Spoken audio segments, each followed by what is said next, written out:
أيام زمان كانت عارضة الأزياء اللي يسميها جيل الشباب اليوم موديل، تتصدر من مصدرين لا ثالث لهم، أما دار الأزياء العراقية عن وزارة الثقافة، أو معاهد الفنون الجميلة بمواصفات بدنية ومهنية وثقافية خاصة ومميزة.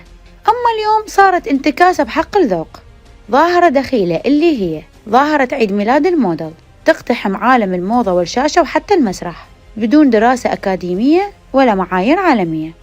ممكن مصور شاطر وصالة حفلات بمنطقة راقية وكم مشهور ومشهورة يركبون الترند، مو مهم مشهور بشنو سلبا أو إيجابا، المهم مشهور.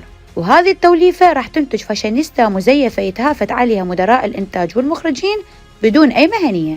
الذوق العام ذمة، بالتالي أي شخصية مجوفة تتسوق على حساب المهنية حتمثلنا كنا وتعكسنا كصورة سيئة، لأن الخير يخص والشر يعم.